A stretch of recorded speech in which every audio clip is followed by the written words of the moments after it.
जी हाँ दोस्तों, आप देख रहे हैं आरके स्टूडियो। कुछ सीखे, कुछ जाने और कुछ मजेदार भी। और इस क्रम में मैं आज लेकर उपस्थित हूँ अपने विचार। तो चलिए हम आपको लेकर चलते हैं अपने विचार की तरफ। मुस्कुराता हुआ चेहरा हर किसी को पसंद है। मुस्कुराता हुआ चेहरा हर किसी को पसंद है, लेकिन इस जमाने के सारे गम को भुलाकर खुद को मुस्कुराते रहना बड़ी मुश्किल है। सत्य सुनना हर किसी को पसंद आता है। हर कोई अपेक्षा रखता है कि हमारे साथ हमारे साथी, हमारे संबंधी और अगर कोई प्रतिष्ठान का कोई मालिक है तो हमारे नौकर हमारे साथ सत्य बोले। लेकिन खुद को दिन भर में 50% भी सत्य बोल कर रखना एवं सत्यवादी रखना बड़ी मुश्किल है। ईमानदारी हर किसी को पसंद है। हर कोई चाहता है कि हमारे इष्ट मित्र जो भी संबंधी है हमारे साथ ईमानदारी से पेश आए। हर मालिक चाहता है कि हमारे नौकर या हमारे सेवक ईमानदारी से पेश आए एवं ईमानदारी से सारे काम करे।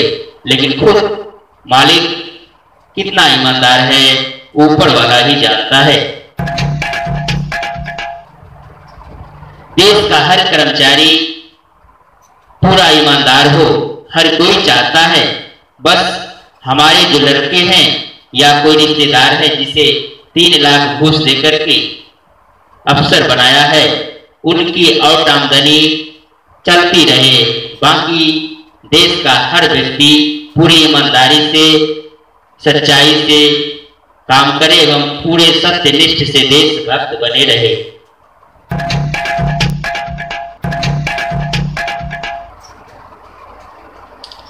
अच्छाई की तरफ कोई नहीं जाता, बुराई की तरफ हर कोई खींचे चला आता है। इसीलिए शराब के ऊपर लाख बंदिश के बावजूद भी, शराब पर हर जगह बंदिश नहीं है, बिहार एवं गुजरात एवं कुछ जगहों पर है, तो लाख बंदिश के बावजूद भी पीने वाले दुगुने तिगुने दाम देकर के जैसे तैसे ले ही आते हैं।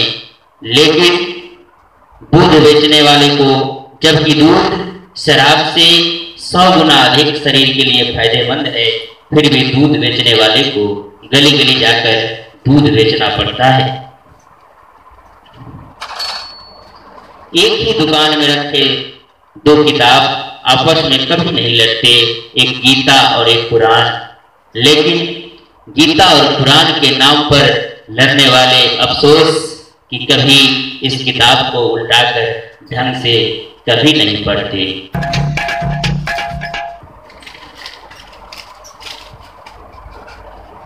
सूरज कभी नहीं कहते कि हम अपने किरण को इस बस्ती पर नहीं डालेंगे क्योंकि ये मुसलमान का बस्ती है या अछूत का बस्ती है। हवा कभी नहीं कहती कि हम इधर से नहीं गुजरेंगे क्योंकि ये अछूत का बस्ती है। लेकिन हम इंसान कहते हैं कि अगर किसी गैर मुस्लिम के पांव मस्जिद में पड़ जाए तो नापाक हो जाते हैं। किसी मंदिर में अगर मुसलमान के पांव पड़ जाए तो पवित्र हो जाते हैं। इसीलिए कहने वालों ने ठीक ही कहा है कि हम क्या बनाने आए थे और क्या बना बैठे। हम क्या बनाने आए थे और क्या बना बैठे। कहीं मंदिर बना बैठे तो कहीं मस्जिद बना बैठे। हमसे अच्छे तो ये परिंदे हैं, हमसे अच्छे तो ये परिंदे हैं जो कभी मस्जिद पे जा बैठे, कभी मंदिर पे जा बैठे, कभी मंदिर पे जा बैठे, कभी मस्जिद पे जा बैठे। जी हाँ दोस्तों, ये हमारे विचार आपको कैसा लगा? अगर अच्छा लगा तो सबसे पहले हमारे चैनल को सब्सक्राइब करें एवं लाइक एवं अपने साथियों के साथ वीडियो को शेयर करें, जिससे इस तरह के और वीडियो लेकर हम आपके पास क्या सामने आते रहें। अभी के लिए बस इतना ही। जय।